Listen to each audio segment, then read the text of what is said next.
Hello everyone and welcome back to another AFK journey video. In this video I wanted to share with you the 5 different Clashfronts teams I'm going to be deploying for this week of Clashfronts, because we are in the preparation phase right now. We only have a couple more hours before the round 1 is going to begin. And now the developers have made a change, and so the deployment phases are going to last 20 hours, which gives a lot more time for all of your guild members to deploy on the different grids. And I think that will change, honestly, the dynamics of Clashfronts. There are going to be more teams in total you're going to be playing against, because before we only had 12 hours for deployment, and so a lot of people were not able sometimes to deploy their teams. Okay, now if you are a Vanguard, you're going to have to deploy 5 teams.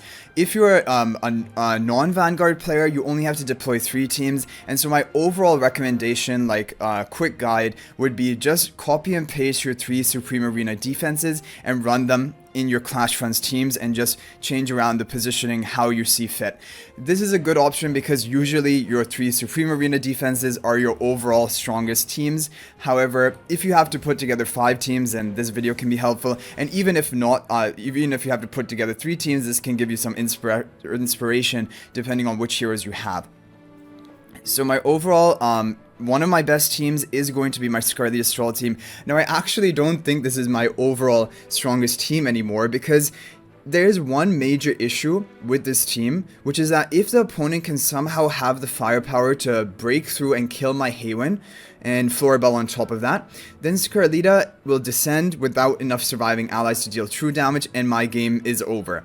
So that is the way you counter Scarlita Stroll. If you ever face a team like this, you need to figure out some way to kill those backline enemies.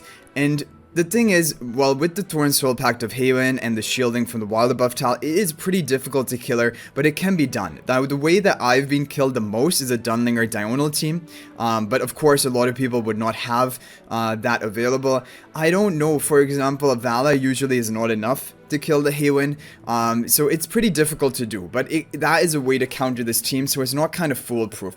However, if you don't have Scarlita and you want to run a team like this, I would definitely recommend Taylene. I think Taylene and Scarlita fit like the same role in this team, which is they are a kill threat, and they do really well with really tanky, difficult to kill allies, because it gives Taylene the time to keep reviving, and eventually she's going to pop off with her ultimate and kill off a lot of enemies. Haywin also heals up Taylene, keeping her alive, and this team is good for, of course, Scarlita, because if you can cast Haywin ultimate, it gives you basically 10 seconds of that damage reduction, being topped off on health. You're not going to die probably in those 10 seconds. The only problem is if you can be killed before Haywin can cast ultimate, and that's when Dunlinger Diurnal kind of is a hard counter to this team. But anyway, overall this is a good team, and I'm sure it can win streak a lot in Clashfronts. Tide Call spell because it has a good stat distribution, but more importantly, the debuff it applies is pretty useful for keeping your team alive longer and also increasing your damage dealt by Scarlita. So overall, one of the great teams that you can run. You can replace Floribel for any other Wilder hero. The actual best replacement would be Lily May. Lily May is even better than Floribel in this team, but I've decided to use Lily May on a different team. It is up to you if you wanted to use Lily May here. You could also replace Floribel with Prissa. That would work, depending on whichever hero you have the most ascended. Okay, let's move on to team number 2. So team number 2, I am trying something different this week compared to the previous week. I am really excited about this team. First of all, you're going to notice we're running Great Sword Spell. I think the offensive stats for this artifact are crazy, and this is one of the reasons this is the best artifact for the Primal Lord Craze Shellbrute, because of the damage, the attack that it provides you. It is going to give us a lot of kill threat, especially with Shakira and the Frestos as well.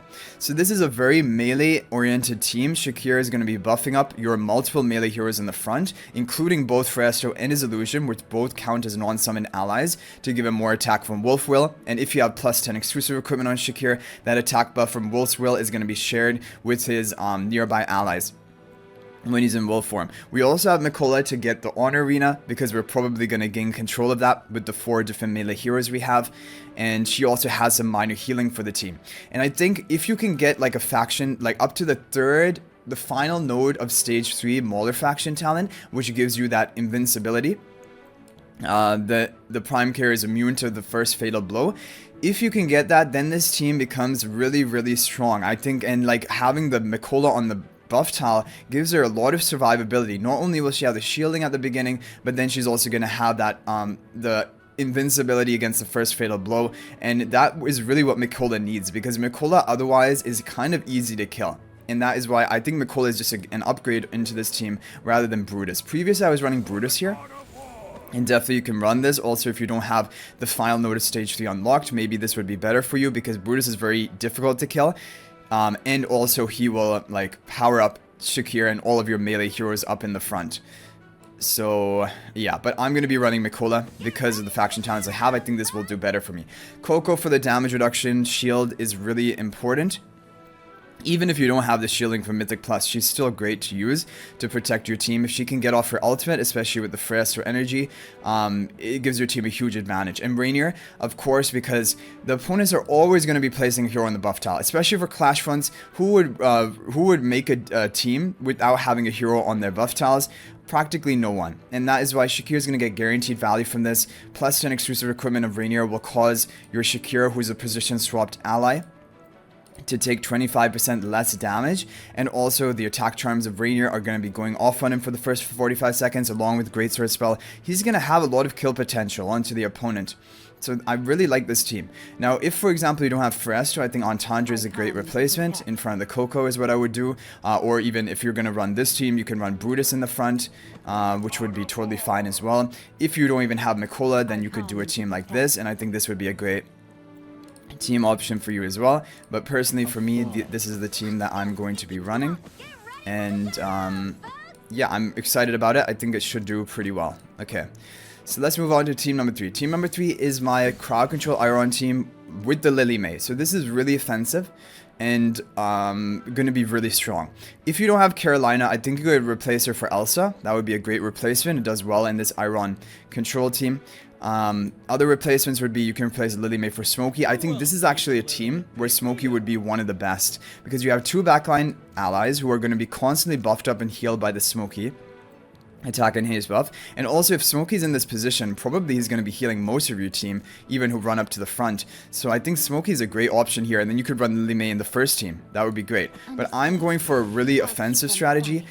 Honestly, the Smokey is really tempting. However, I think that this overall has more potential of win streaking and getting kills, because you have multi-threat in this comp. Of course, this team is a little bit countered by opponent Lily May, by opponents who have unaffected tiles. However, there's nothing you can do about that. And I still think Iron overall is a strong team to run, and so I'm definitely going to be running that. Resonating spell, I think, is probably one of the best choice. You could also go for Arcane spell. Actually, Arcane spell gives really nice stats and defense penetration, but I like the haste as well. It's a difficult decision. Both are really good artifacts to choose, and this is a purely magical damage team, which would make really good use of the Arcane spell. So, you know what? I'm going to try this week. Let's see what happens. Like, maybe I'm going to go Arcane spell. We'll try it, and I'll update you guys if it does well. Okay, team number 4 is the Tassi Library team with double threat with the Vala as well. I think this is the overall best version of a Tassi team. Actually, the overall best version would be running a triple threat. Like, rather than Granny running a Lily May here as well. I think that is insanely strong. But I think this will not be bad either. And actually, that makes us, you know what?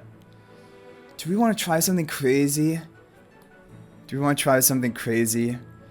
Okay, we're going to try Lily. We're going to try the Smokey team here. I think Smokey is going to do pretty well in this team.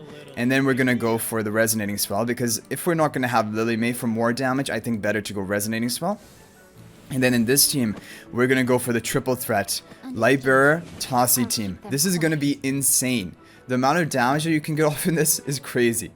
I'm really expecting this to win streak. And the thing is, with your Valor Shield spell, like, Tunisia will be tanky enough. And, like, we don't then need another tank. Like, normally, this team has an issue because Tunisia on her own doesn't have great tankiness. However, with the Valor Shield spell, for the first 10 seconds, she has a shield. But not only that, she's unaffected with the shield. And she gains, like, a huge bonus to her defenses, that she's going to be practically unkillable for the first 10 seconds. And that's enough time for your team to pop off and kill everything. I think I'm just gonna put Lily May right by the Rowan to hopefully get hit with Rowan's ultimate.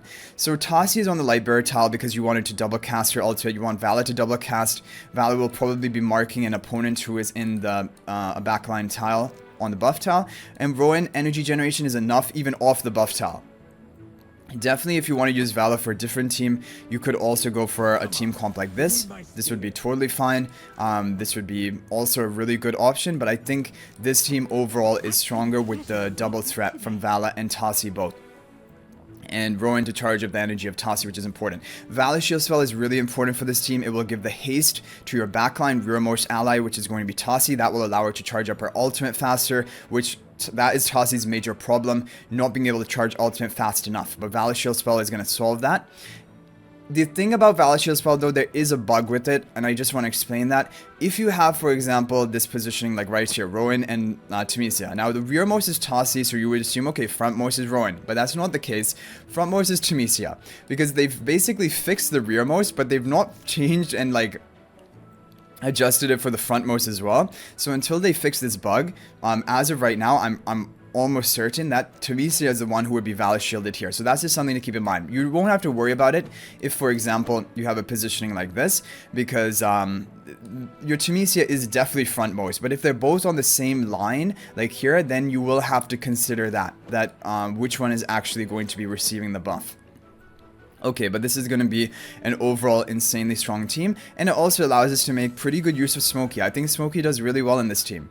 This is kind of like a stronghold killing team for Baladrills, right? But a little bit adapted. You don't have like the Prissa here as well. Okay, finally team number 5. Team number 5 is my craziest team. But honestly, even though it looks crazy, I'm pretty happy with it. So Igor is going to be kind of like a semi-tank for the front. You have 5 Graveborns, which are not needed. You only need 3 Graveborns for the faction tiles. But then, like, if you're running 3 Graveborns, then the other Graveborns just kind of synergize really well with this team. So I was like, I should run them.